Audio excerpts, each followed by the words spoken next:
Hi everybody, Proxy Table Gaming, Hyper G and Lucky Sixes. Hey, howdy, hey. I was going to do the Simpsons, Dr. Nick. Oh, what's his Hey, name? everybody. Yeah. Hi everybody. What's his name? Oh man, I can't remember his name. Put it in the comments. What is Yes, the the Simpsons insane Doctor. doctor Yeah. in The Simpsons? Yeah. Other Simpsons are available, by the way, we should say. Yes, indeed. And you're a particular fan of Futurama, aren't you? But anyway, yes. So, Yes, not I really am. another. So, Yeah. not something to be ashamed of. I don't know. I didn't say be ashamed. I didn't say be Oh, ashamed. okay. Yeah. Right. Stockport, round 5. We learned in the last battle that you finished on 49 49. points. Because Joe Sampson did a number on both of us We did. to Oh, he stunt had such a good our. day too because of Proxy Table Gaming. You're Oh, welcome, yeah. Joe. I know. Our ignorance and lack of Mm. knowledge. Oh my Yeah, goodness. absolutely. Yeah. Yeah, for Joe, it was 36 points out of 40 from It PTG, was. day Yeah. 2. Which is It what, doesn't- ironically, you're on from the whole of. Yes, I'm on 36 from all of my Oh, whole tournament. Yeah. And yeah, I get to play an Empire list in round 5. But surely it couldn't be another new opponent. Surely it can. Who plays Empire? Who plays Empire that I've already played? That's my list. Move on. Who could it be in charge of this wonderful Empire list? It is Stephen Dawning, who I have never played what? before. What? Well, What on can I earth just is say going that on? is after the amount of times we've gone to tournaments, Yeah, Ninth Age is six, certainly six not dead, years. is it? 6 years of playing Ninth Age via Proxy Table Gaming. A bit longer before we went live. And yeah, 10 new opponents in 10 Incredible. Two matches. tournaments, 10 new opponents. Fantastic. Brilliant. Yeah. Congrats. You win. Yeah, definitely. And I hadn't even met to talk to Stephen Dawning before, so it was really nice getting to know him. Proper good bloke. Only tends to come to the tournaments near him, which is probably why we haven't encountered before. Up north. Up north. But yeah, he's rocking quite an interesting Empire list. Let's have a look at it, shall we? 2 Arcane Engine Wizards. Yeah, man. Both Adepts, 1 Cosmo, 1 Divination. Nice, I like it. And they've both got the Arcane Shield Foresight opposite upgrades as well, which I like. Distracting and lightning reflexes. Yep, you got it. Yep, so really, really nice. We get bound spells as well, don't they? Yeah, Ice and Fire is one of them. I can't remember what the other one is. Oh, Perception and Strength, actually. Really, 2 very good spells. Yes. So really, really cool. Prelate with Imperial Seal, so he's like -3 up armor or something. That's a slight exaggeration. The days when you could do that. I know, yeah. And a Crown of the Wizard King for a nice little D10 roll at the start of the battle. Everyone enjoys that. Knight Commander on a Young Griffin, which is cool. With Rod of Battle, Mantle of Ulor. I'm not sure what that is. I can't remember. Anyway, he's just a beastie character. It's a weapon that gives them battle focus if he hits. That would be my guess. Yeah, it could be that. But there could be a different one that does that. No, I think the Marshal with Death Warrant is that. Oh yeah. Okay. I might have a quick little look, but yeah, because the Marshal with the Death Warrant is possibly doing that instead. He's the BSB as well. Nice. Yeah, exactly. Yeah, he's got 1 big block of heavy infantry, which are a parent unit with halberds, 1 small unit. Then he's got this. This is what makes it interesting. I know that this has kind of like been a phase of Empire play lately. It's the 3 cheap blocks of state militia, the light troops, and because they've got pistols and bows, they're actually a trickier customer than you possibly give them credit for. Yeah, which is kind of cool. And yeah, we'll see how that turns out. Then he's got 6 Knights of the Sun Griffin. That's awesome. Really awesome. And his Knight Commander on the Young Griffin is going with them, which is really sweet. Oh, wow. Unit of 7. So, that's cool. Yeah, pretty much a unit of 7, which is, weird. I'm not seeing anything like it, really. I'm just looking at Mantle of Ula. Enemy units within 6 inches of the bearer do not gain +1 agility for charge and momentum. There you go. Okay, cool. So it's just an extra way of making sure the knights are attacking first, I guess. Yeah. Then he's got a big unit of Imperial Guard, and then just throw on 48 flagellants at the end. Yeah. Nice. Yeah. I mean, that's going to be quite a challenge to get through all those bodies. I like it as an Empire list, and it's got a bit of everything. So much like you, we were capturing the middle, with the middle being able to move. And probably one of the least different battles of the whole tournament, really. But the objective secondary is dependent on how much you win the center by. So were your 2 points against Joe because you only lost the objective 1-0? Or it might even been at that, yeah. No, I don't know, if I'm honest. But, okay, fair enough. It was something. It was something. Yeah, that's not good. Sorry. Day. Okay, it's a new all day. right. Yeah. We'll forget about that. All right. Okay, move on. Cool. So here we go. I believe Stephen dropped for first, and then I dropped. It's a good-looking army. Oh, my ogres, thanks. Yeah, it's not bad, is it? No, Stephen's models were very good. Very, very good. I think I'll probably get some close-ups at some point. We'll find out in a minute. But he's got his big unit of 7 demigriffs, or Knights of the Sun Griffin, on that flank. Yeah. That's a chunky unit, I'll tell you that. Then he has got a unit of flagellants in front of an arcane engine with small halberdiers behind. Then he got another unit of flagellants. Actually, no, wait. Is that state militia? Yeah, I think state militia on the left. Flagellants in front of the other arcane engine. Then he's got the Imperial infantry behind them, another flagellants in front, and then the big unit of heavy infantry, and then 2 state militias on this right side as we look at it. All in the bubble. I like it. All in the bubble. Yeah. I got bombardiers facing out towards one flank with the trappers behind. Really finding I'm not really using on my chaff really that much in this tournament, maybe because the chaff doesn't move that well. It's not really very quick. You're quicker than the chaff. Yeah, exactly. Yeah. Bruiser Star back with its Great Khan in with them, so all good because Tanker's now told me don't put the Great Khan in the Night Vets. The tribesmen behind them, Night Vets, are on the hill and looking to use that hill as a launching pad. Sabertooth Tiger is near them, and the Frost Mammoth is now back in action behind the Night Vets. Yep. Looking at this, I don't mind picking through Empire. I've played Empire a few times with my ogres, and I've come out well against them. I think I'd 2 matches against Empire before this tournament, and both times I'd got fairly big wins. So I was feeling quite confident, even though all that synergy in the Empire army and that big unit of Knights of the Sun Griffin, I was actually thinking Empire's a good matchup for my ogres because I just get into them and just start killing, and they just become weaker and weaker as I go through them. So I was feeling quite confident that I could do what Tommy advised me to do and just go for them, go for the jugular and play aggressive.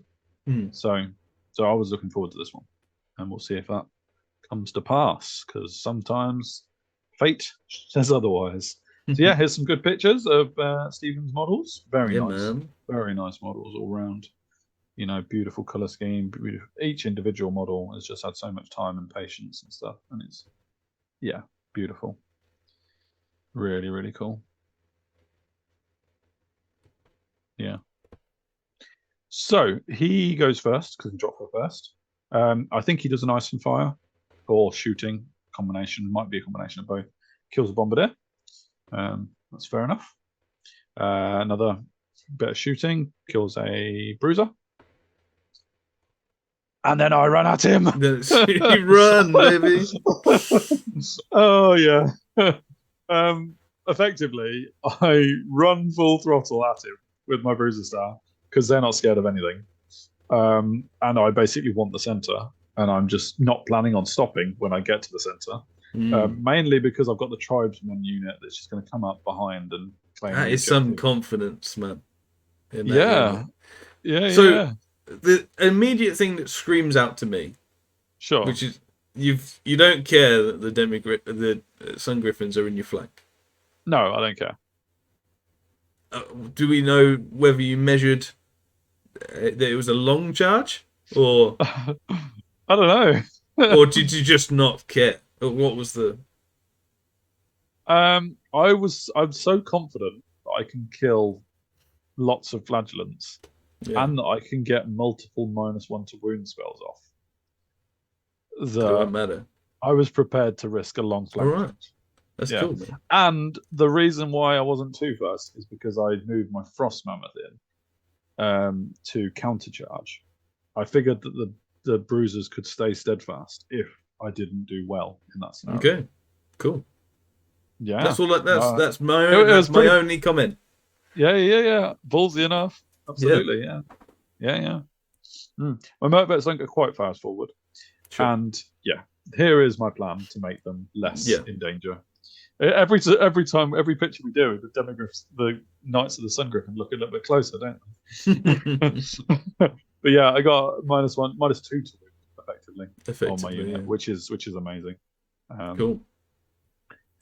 I don't know if Stephen declared the charge. I don't think he did, as it happens, because of my magic.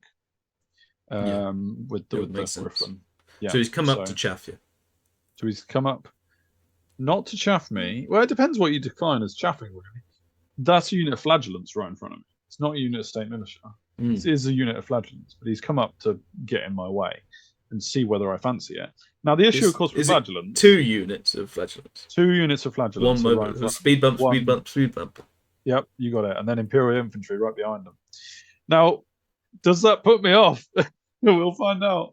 The issue with flagellants, of course, and I'm very aware of this, is that they will attack even if you kill them. You know, you can't kill them before they strike, etc. They will attack back. Even with impact hits, they're still attacking you back. They just will always attack before they die. And they're unbreakable, so you've got to kill them to a man. So you've got to get on with it. He does a wound on the Merkbets with shooting, I think, at this stage. Or maybe that was the previous turn. Did he fail a charge? He doesn't seem to have moved that far. Kills another bombardier here. Oh yeah, kills a bombardier. And he's reformed, so he can't have... Oh, so he hasn't charged. Yeah, he's gone thinner. Yes, so this was his plan. Yeah, there's that. It's just some more shooting, actually, yeah, and kills another Merkbat, which is fair dues.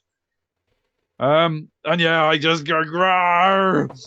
Awesome. This is round 5, man, and I like playing Empire with ogres, so I'm not gonna stop for anything. I charge the flagellants. My Merkbets move up. So my Merkbets charge the state militia, who fled, which is why I end up like that into the flagellants as well. I mean, it's still like 10 attacks extra, right? Yeah, exactly. And impact it, so. Yeah, absolutely. May as well.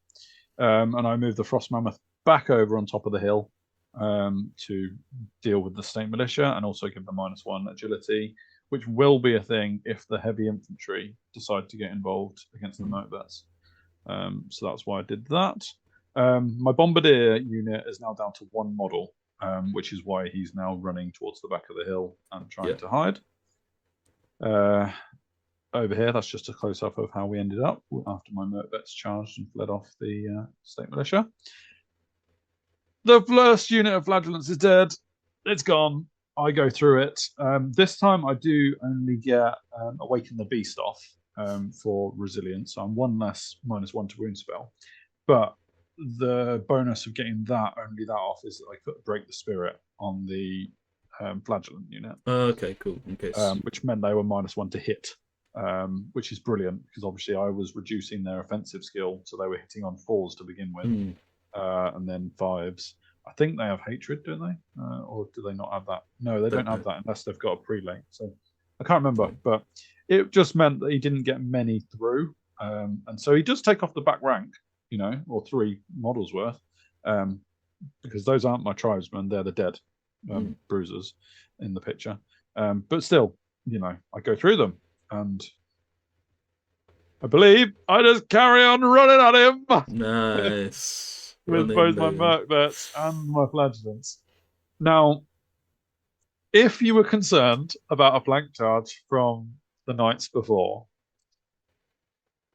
I'm still not concerned about don't this care. flank charge. I just don't care. I It's just don't gutsy, care. man. It's gutsy. It's gutsy. It's gutsy. And I don't know if this picture is actually. I'm going to go back one. So that he looks like he's moved forwards about 3 inches. He does, doesn't he? Yes, that answers what I was pausing for. Oh, Stephen. Poor Stephen. He failed a charge. He needed like a 5, I think. Yeah. I'm pretty sure he's got a champion. He rolled like 111, or maybe if you move 3 inches. I guess knowing that you've gone through the flagellants, you think just thinking I'm going to win by combat rates, right? Yeah, exactly. Yeah. And yeah, so I do not have knights in my flank, and that is obviously awesome. Yeah, crazy, absolutely crazy. Well, it does help. Matters. Yeah. Yes, I mean, well, I can't really say things aren't going well for me at all, but I didn't manage to overrun into the heavy infantry with my motvets. I was like a 1 inch away, I think, so I'm a little bit far away, and obviously the state militias are both looming there. But otherwise, it's all just a big fight fest in the middle. Just get it on. Exactly where the ogres want to be, really. He kills a Mertvet with some shooting, which is fine. And does some more shooting to kill, to do some wounds on this tribesman. I have now, because I've let 2 turns go by where I've let this knight unit potentially charge my flank, I've now got a unit of trappers that can actually jab him. Which is ridiculously poor planning on my part. Will I just not bother chaffing him? That's how much I don't care. Some damage now. I took a bit of damage from the flagellants this time, and that's purely because I didn't get Break the Spirit off really. And no, it wasn't that I didn't get Break the Spirit off. It was the fact that it was his turn that we were fighting it. So Break the Spirit was on the first unit of flagellants. Sure. So it wasn't there, but the reason was different. And because of that, I lose 2 extra bruisers. And so my numbers are pretty low now. I've lost like 2/3 of the unit. My characters are all fine. Yeah. And they do a lot of the hitting in this scenario anyway. Sure, really. So there is that. And I think I decide not. I don't continue running at him. Because now he's got a big unit of Imperial infantry and 2 arcane engines giving them lightning reflexes and distracting. And it's my turn next. So I decide. My question to you. Yes. Is that unit fearless? What, my Bruiser Star? No, his unit of knights.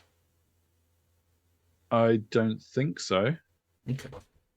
That's all I wanted to ask. No, it's an interesting, because I know it's a lot of points, but if he flees there, he's got a flank charge into my motvets. Yeah. But anyway, there's that. Yeah. But it's your turn. I go for it. I'm going to look at their fearless. I can't remember. The thing is, it's like a lot of points. It's like 1,000 points to just flee, and then you've got your trappers to flee them off the border as well. Well, that was the factor. I get it. Yeah. Why not? I was going to say, I think we went through that, to be honest. So I think he did consider fleeing it. Yeah. If he had have done that, my thoughts were, and I think he would have had to have also fled with the state militia because I can see them. Yeah. On the redirect. But my plan was, if I had to, was I was then going to flee with the Bruiser Star because they're swift stride and they can get away from the Imperial infantry or whatnot. And or I could have, done a different charge with the Mertvets. Or I don't know. It didn't happen. He holds, and I go for it with the Bruiser Star. Nice. And I get in. So all of that. Why were you worried about the flank charge? It's never going to be a flank charge. Yeah. What a plan! When a plan comes to, oh my goodness. Totally. My Mertvets now are engaged in the heavy infantry. My Frost Mammoth has smashed up that state militia unit that it was fighting on the right flank, which is really cool. I think this is after that's happened or played out, or might have even caught them. I don't remember. And yeah, my trappers didn't need to chaff that unit of knights. They didn't even need it. Didn't even need to. Didn't need to. I got Awaken the Beast off, which is great, and I do a fair few wounds to him. He does basically nothing to me because he's not charging me. I can't remember. Do I kill his BSB here? I don't think I do. I can't really remember if his BSB is a different model or I don't think it's dead. Maybe it is. I'm a bit not sure about that. But they hold? But they hold. They do hold, yes. So there's that, because I don't win by much. I go through a heck of a lot of heavy infantry, and I go wide on my reform. So that his Imperial infantry can't charge the flank. Yeah, great. Finally, I do a combat res where I do a combat reform where I make a move that is thinking into the next turn. Yeah, brilliant. Because usually that's my problem with these combat reforms, is I just give my opponent a chance to fight back. This time they're not.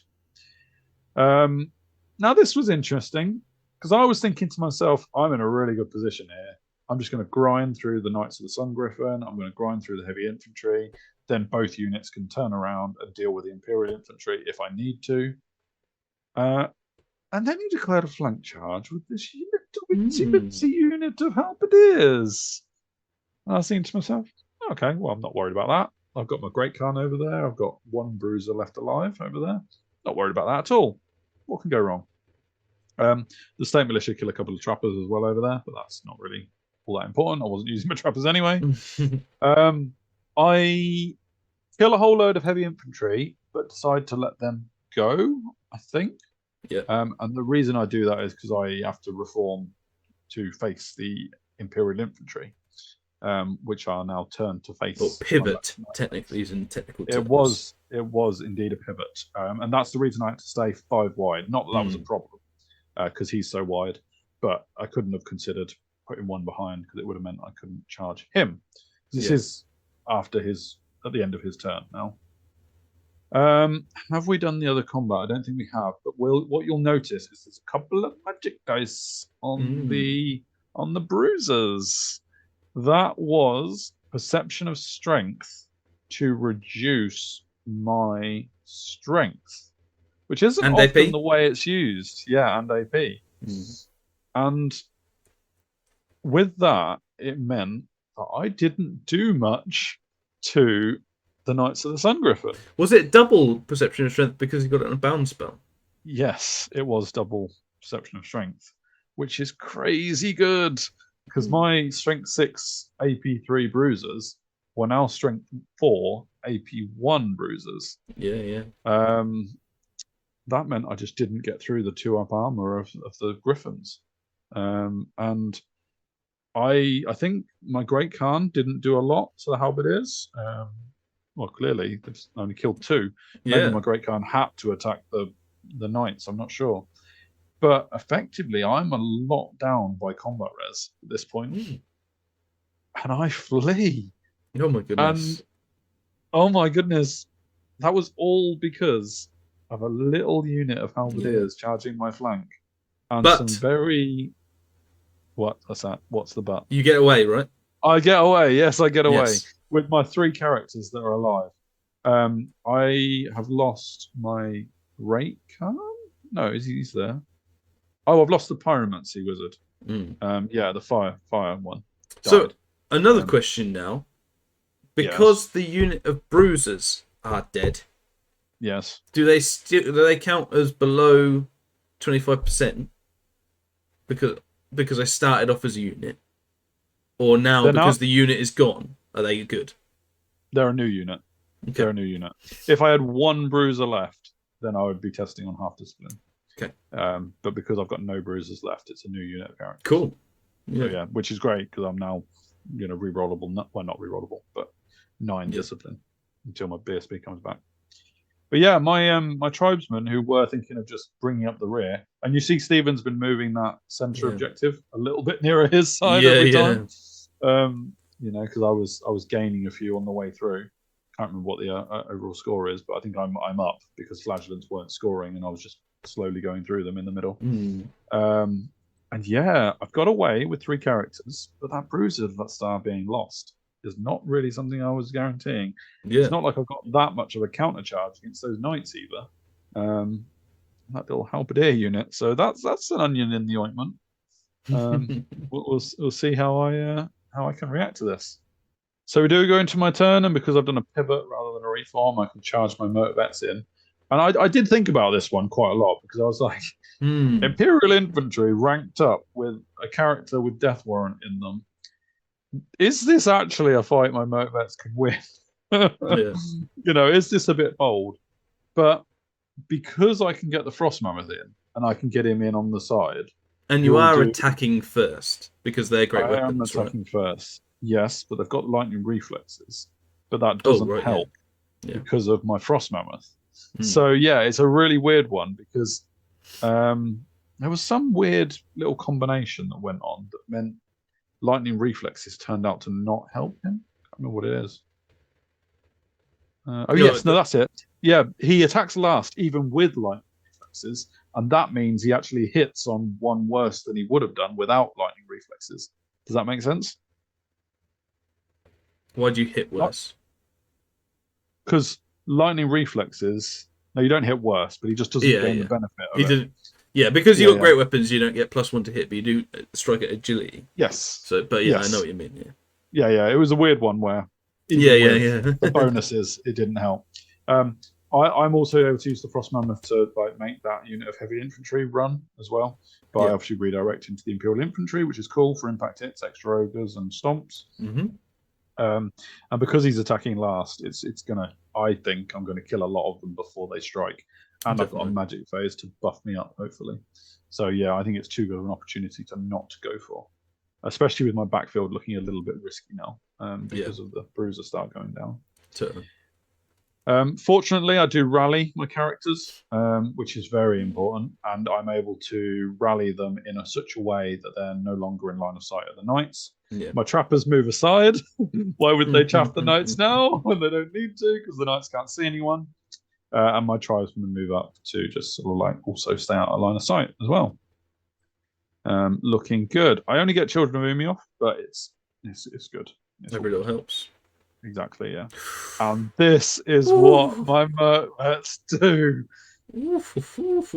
Wow, it was brutal, absolutely brutal. I mean, I've got Banner of the Gyingit, of course, and yeah, this is how my Frost Mammoth has shifted inwards, obviously. So I have lost a merc bet from that side. I think. Wow. Just wow. Yeah. Now he is, which I didn't realize, he was bodyguard, I think. Okay. Because I didn't kill his characters.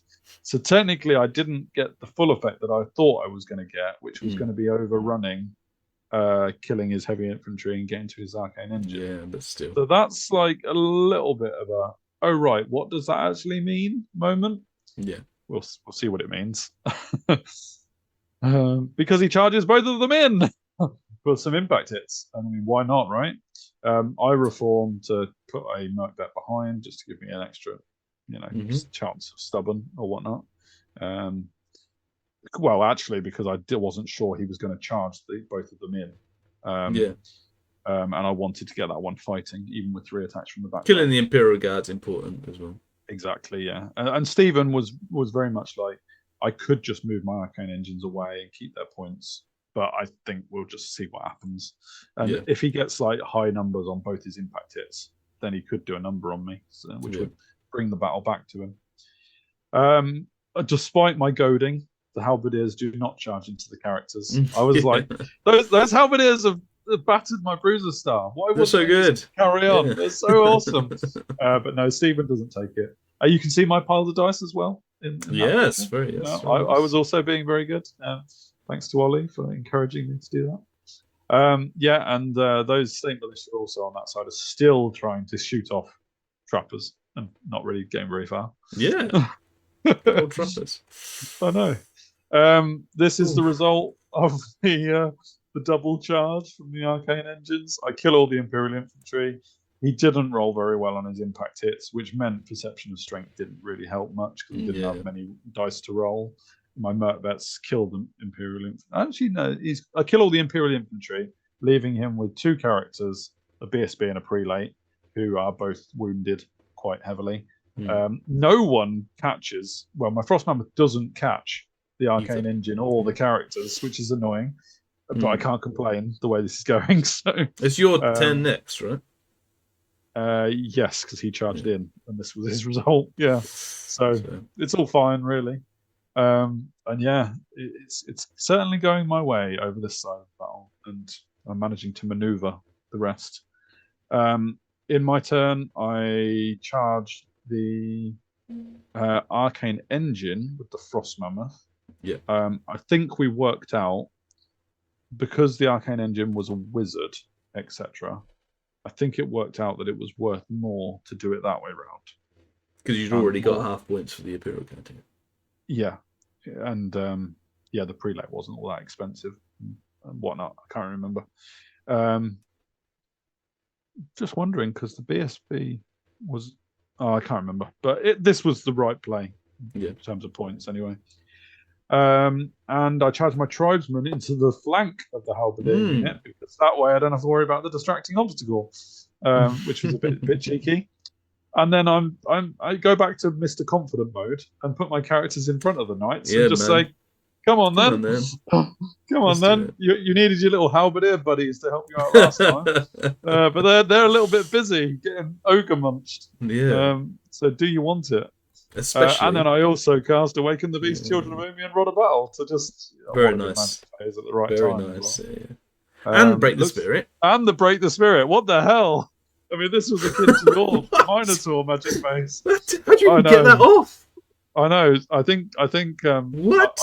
I stole Stephen's dice. It wasn't that he rolled bad. He just didn't have any dice. Didn't have any. Yeah. He couldn't find them, and I was like, "Oh, sorry. I think it's somewhere in some tournament." It's like with like zombies. Yeah. Like if you don't have enough zombies, you can't raise them up, right? Yeah, yeah. And if you don't have the dice, you can't roll them. You can't roll them, clearly. So I just didn't let them roll. Wow. Okay. I know it was insane. I would like to say I was feeling guilty, but I was actually having too much fun.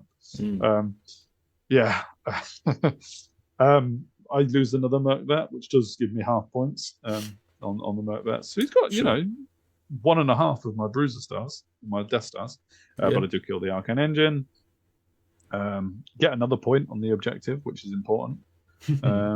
And Stephen decides not to fight my characters. Boo hoo! What a whip! Like triple buffed because of Break the Spirit as well. Exactly. Yeah. I mean, he might have done all right. So after that match phase, I'm sure his reaction was fine. Yeah. I mean, I'm exactly. He definitely can't go in. He can't. No, exactly. Yeah. Moral Finally, victory. the state militia killed the trappers. They've been shooting at them for like 4 turns. And this is how it finishes off. I basically move the tribesmen to get the final objective point, which means that my Merc vets charge off his rallied characters. I think Stephen worked out that it was better for them to flee and risk staying on the board for half points. And then he rolled, and they just rolled off the board, and it was just so upsetting. Or I caught them. I can't remember what it was. One of the two. Yeah, I got a decent amount of points out of that as well. The characters turned to look at the halberdiers, and those halberdiers, all 7 of them survived. Good lads. Because they gave me something to think about midway through that battle. They did, yeah. And, bless them. They deserve a promotion. The 7 of them that didn't die to the ogres. So, yeah. Well, what a good battle to end on. That was a good one for me. It was similar to the Aslanders in that this was the kind of fight ogres wanted. Yeah. I lost a few ogres, but I took out a heck of a lot of infantry bodies on the way through. Yeah, so it was nice. So you started this before this battle on 36. Indeed, and I'm aiming for 50. Although obviously you finished on 49. Can I tip you at the 50 post? Would be lovely. Indeed. Oh yeah. Whee! Not only do I consider me pipped. Consider you pipped at the post. I hit 53. which is awesome. Happy about that, especially after I did lose 3 battles, and I've still come out with 53. Really good. One of which was a heavy loss, maybe 2 if you count the grave one as a heavy loss, 4 points. And yeah, I think Stephen got really unlucky in this battle. Really unlucky. Not a lot went right for him. Like the halberdier charge and the double penetration of strength, perception of strength. That's a different spell. That's a different spell. Oh, Tommy, we're giving you good comment fodder there. Goodness me. The double perception of strength and the halberdiers in the flank. That's a good move, but I don't think that really constitutes as Stephen having any real luck. It wasn't his battle, this one, and the ogres just got it all their own way. So it's a good matchup, played very positively from your point of view, I should say. Oh yeah, I went very aggressive. Yeah, that then got compounded by the dice. Yeah. Wow. Yeah, and that's 9th age, folks. Indeed. Nice. The reason I didn't get more points, which I know sounds a bit arrogant or whatever, is because of the secondary. I think I only won it by a smaller margin, which meant my bonus for the secondary wasn't as much. I did win it. I think I won it with a difference of 2, so it would have potentially been an 18-2 under normal objective circumstances. Cool. But very, very happy with the 17-3 as definitely. But I was worried for a little bit with that flank halberdier situation. If I'd have been caught as soon as you fled by the characters, that could have really gone badly, especially as it was my Swift Stride against his Swift Stride. So, in fact, I didn't have Swift Stride because the Bruiser's Swift Stride banner was gone. So I wasn't Swift Stride and he was. Still managed to get away. So, nice. Cool. Good tournament for me. 53. Very happy with that. Meant I snuck quite comfortably into the top half of the tournament, actually, which was good. And ogres are forgiven after all these years. I really enjoyed it. It's a totally different ogre list to what I did 3 or 4 years ago. And they're just a lot of fun. And great. I took them to Celtic Clash as well and had a lot of fun with that too. Yeah. The same list as well, right? Yes, exactly the same list because it was just kind of a practice thing with them. Yeah. And roll into 2024. I guess a side note before you say whatever you were going to say. Is that I want to continue speaking. Shush you. Please. Is that rankings wise, my target for this year was to get 4 ranked events in my ranking points because I'd never done that before. Wasn't really bothered about where I'd finish in the rankings, but I just wanted 4 ranked events. And I managed to achieve it because I went to Cardiff, I went to March for Victory, I went to this one, and I went to Art of War. I don't forget Art of War. And I also put a 5th in by going to the Celtic Clash online tourney. So that was my objective achieved in terms of rankings, which I was really delighted with. And it ended up, because I got to submit the 4 best out of those 5, I got my highest place in the rankings yet, which I am delighted with. I think I can't remember, I should have had it to hand, 30-something in the rankings, I think it was. Yeah, you're top 40 for sure. Yeah, exactly, I'm delighted with that, especially as I don't think Saurians are in a great place, but I was really happy with what I've achieved over this year and looking forward to Orcs and Goblins 2024. And now you may say what you were going to say. Oh, lovely. No, I was just going to say that wraps up the Stockport and tournaments for this year. Thank you very much, everybody, for watching and commenting and all doing what you're doing. The content doesn't stop there, though. We do have lots of things coming up over the next few weeks and then building up to the Masters as well. So stay tuned for Christmas stuff and Essence of War things, which we're very excited to get on board massively. with. And then the Masters straight away into that. Very excited for all the live streaming shenanigans we've got. And it should be another upgrade this year. Yeah, I know. I'm super looking forward to this year, especially because I think the content we're going to bring you should be real top quality this year. Oh, no pressure. So yeah, no, it's much better than that last year, brothers. Yeah, where this random guy who doesn't know much about Ninth Age. I mean, that's not a very nice thing to say about. No, I Key, think. But still. Yeah, I know. Well, hopefully we'll get him back on board, and he'll have learned something this year, But but yeah, so really excited for that. And then that takes us into 2024 and Art of War and everything, and hopefully as well some Patreon goodness with the Patreon people. We're going to be really pumping into that. So do get involved for 2024. It's a New Year's resolution. We're going to be doing a lot more of stuff with that as well. And then who knows after that? But already, what a good start to 2024 Definitely, it doesn't slow down at Proxy Table Gaming. It really doesn't. And the reason for that is, despite us trying, no, the reason for that is that we get some good support from you viewers. It really keeps us going. So yeah, thank you, and we'll continue to enjoy ourselves. Yeah, good old Ninth Age. Yeah, absolutely, and that wraps us up for here. Like I said, plenty more to come. But until that, plenty more. Have a good time, whatever you're doing, and from us, see you later.